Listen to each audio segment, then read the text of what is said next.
भारत में अगर हम दालों के उत्पादन की बात करें तो आज भी भारत जो है दालों के मामले में आत्मनिर्भर नहीं बन पाया है। भारत की निर्भरता आज भी आयात पर है और भारत सरकार लगातार ये प्रयास कर रही है, बहुत सारी स्कीमें चला रही हैं, किसानों के लिए प्रोत्साहन स्कीमें चला रही हैं, उन्नत तरह के दालों के बीज खोजे जा रहे हैं। फिर भी उत्पादकता इस लेवल पर नहीं पहुंच पाई है कि भारत की जो आबादी है उसके दाल की ज़रूरतों को पूरा किया जा सके। भारत सरकार के तमाम ऐसे संस्थान हैं, कानपुर में अगर हम बात करें तो दाल के लिए स्पेशल जो दाल वाली किस्में हैं, चाहे हम अरहर की बात करें, चने की दाल करें, मसूर की बात करें, मटर की बात करें, ये सारी चीज़ें दालों में उपयोग आती हैं, दाल के रूप में उपयोग में किए जाते हैं। लेकिन सबसे ज़्यादा जिसकी डिमांड है वह है अरहर। अरहर को दाल का राजा कहा जाता है, या कह लिया जाए कि दाल सबसे स्वादिष्ट अगर किसी चीज़ की होती है तो वह अरहर की होती है, डेली रूटीन में प्रयोग की जाती है। लेकिन अरहर की तमाम ऐसे किस्में हैं जो एक लंबी अवधि लेती हैं पकने के लिए, या कह लिया जाए पूरे साल की फसल होती है। और अरहर में तमाम ऐसे रोग लगते हैं जिसकी वजह से एक बार अगर अरहर की फसल प्रभावित होती है तो पूरा जो फसल है वो सूख जाती है।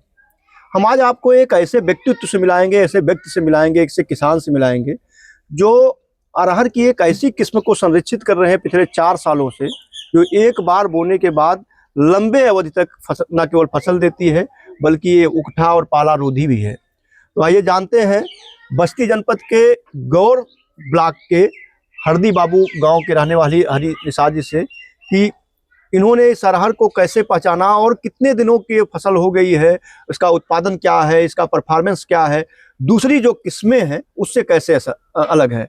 अगर वास्तव में जिस तरह से बातचीत में, शुरुआती बातचीत में इन्होंने जानकारी दिया है, अगर निश्चित तौर पर ऐसा होता है जो इसकी खूबी इन्होंने गिनाई है, तो भारत में दलहन क्रांति में एक अहम भूमिका निभा सकती है किस्म।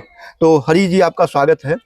और बहुत ही महत्वपूर्ण विषय पर आपने मुझे जानकारी दी कि अरहर की आपने ऐसी किस्म संरक्षित कर रखी है जो बहुवर्षीय है, यानी एक बार बोने के बाद कई साल तक इसकी फसल ली जा सकती है। तो बताएं कैसे इसकी पहचान की, कैसे आपने इसकी बुआई की और क्या इसका परफॉर्मेंस रहा है। सर, पहले तो बहुत बहुत धन्यवाद कि आप थोड़ा सा टाइम निकाल के फिर अरहर को लेके और आपसे हमारी जब बात हुई तो आपने टाइम दिया।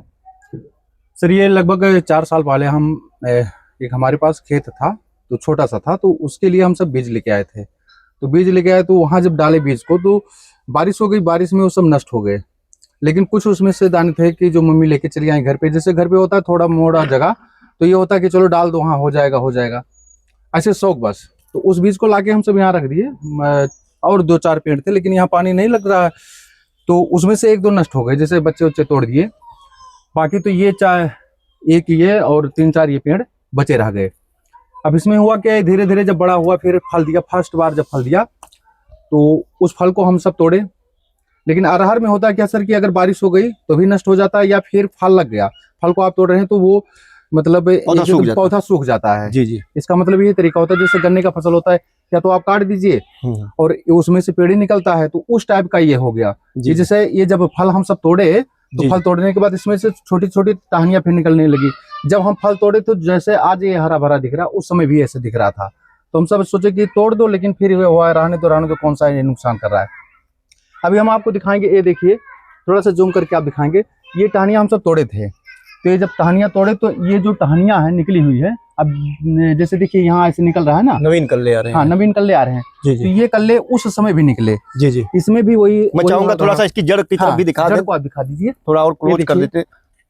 मतलब ऐसे हाथ से आप पकड़ना चाहेंगे तो पकड़ नहीं पाएंगे। ये देखिए इतनी इसकी मोटाई, लगभग हमें लग रहा है 3.5-4 इंच की। सर, मैं चाहूंगा उधर भी एक बार हरी जी आप दिखा दीजिए, हमारे जो कैमरे के साथ हैं इसको कवर कर दे। अगर इसकी मोटाई की बात करें तो मेरे हाथ में दोनों हाथ से अगर पकड़ रहे हैं, हाँ, जब दोनों हाथ से पकड़ेंगे तभी आएगा। इसकी ये मोटाई अगर हम इसकी मोटाई इंच में देखें तो कैसे इसको इंच से अगर देखेंगे तो जैसे ईंट का एक माप होता है कि 4 इंची, तो ऐसे करेंगे तो ये देखिए ये बराबर हो रहा है 4 इंच के समथिंग। 4 साल में 4 इंची, यानी हर साल 1 इंची मोटाई बढ़ा है। 1 इंच इसको माना जा सकता है। ऊपर अगर देखेंगे तो ये भी 3-3.5 के आसपास है। जी जी जी। इसकी टहनियां अगर देखेंगे जी तो हमें लग रहा है छोटे बच्चे अगर इस पे बैठ जाएं तो ये टूटेगा नहीं। जी जी, इतनी इसकी मोटाई हो गई है। जी जी। मतलब हमें लग रहा है कि बस्ती छोटे क्या है, अगर हम जैसे लोग भी इस पर चढ़ जाएं तो ये उखड़ेगा नहीं, तो नहीं उखड़ेगा नहीं, ये कंडीशन इसकी है। जी जी। तो हम सब फल को तोड़ते रहे जी, और ये अभी आपको दिखाएं, इसमें देखिए ये फूल लग रहे हैं ना, फूल के साथ साथ आप देखेंगे ना छोटी छोटी छीमें, यहाँ दिख जाएंगे फलियां जो आपको। है, हाँ, जी, जी। फलियां जो है इधर ज्यादा दिख सही जाएंगे, आएगा, हाँ। इधर थोड़ा सा इधर, दिखा हाँ, दे। इधर आप दिखाएं तो ये देखिए इसमें जो फलियां है ना,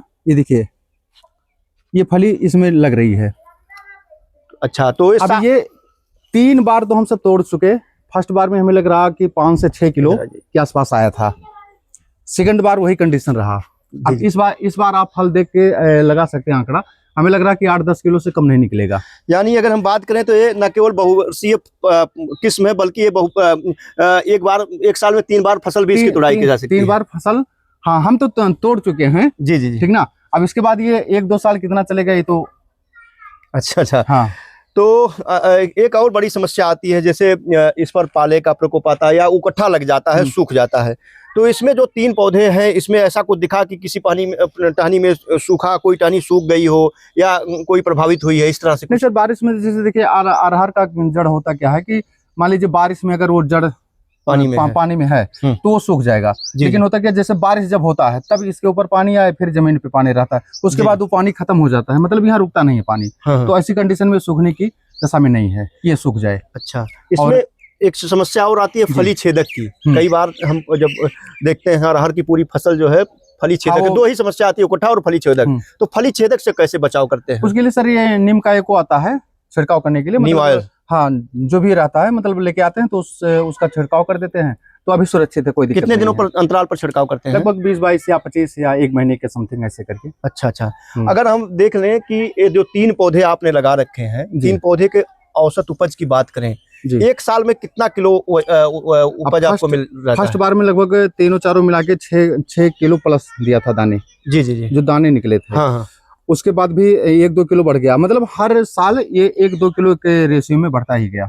अच्छा, एक चीज मैं और देख पा रहा हूँ, जैसे पौधा जब अरहर का उसमें फलियां आनी शुरू होती है, फ्लावरिंग होता है, तो सूखने वाली कंडीशन बन जाती है। लेकिन मैं पूरी तरीके से, मैं अगर इसको सूखने की कंडीशन देखिए आ जाती है ना, लेकिन हम आपको कहीं भी दिखा दें, अभी ऐसे करके दिखा देना, ये देखिए यहाँ भी पूरी गाढ़ी हरियाली है, डार्क हरियाली। हाँ। और ऊपर तो इसकी टहनियां भी हरी दिख रही है, वो तो ऐसे दिख रही है। हाँ, तो मतलब जड़ से अगर देखेंगे सर तो यहाँ आप दिखा सकते हैं, ऐसे करेंगे ना तो ये देखिए पूरा हरा हरा दिख रहा है, मतलब कहीं सूखने की कंडीशन नहीं है कि ये सूख रहे हैं।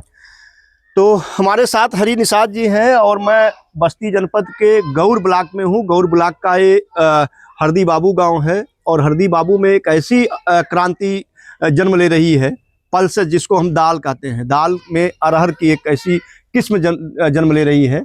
इन्होंने इसको सिलेक्शन विधि से किया, यानी इन्होंने खेत में एक पौधा देखा जो अन्य पौधों से अलग था, उसको ले आकर के इन्होंने अपने घर के सामने रोपा। और आप देख रहे हैं कि इसकी जो मोटाई है, आप एक बार फिर से देखें कि मेरे पूरे हाथ में अगर देखें तो पूरे हाथ में ये पौधा नहीं आ रहा है। और जड़ पर देखेंगे तो इन्होंने यहाँ 4 इंच बताया, और इसके जो एकदम जड़ का निचला हिस्सा है ये 5 इंच से भी ज़्यादा है, मतलब दोनों हाथों से पकड़ने के बाद भी ये नहीं अंदर आ रहा है। और इसमें एक चीज़ और देखेंगे, पौधा जितना पुराना अरहर का होता जाता है वो जल्दी सूखने की स्थिति में आ जाता है, क्योंकि इसमें फलियां लग रही हैं।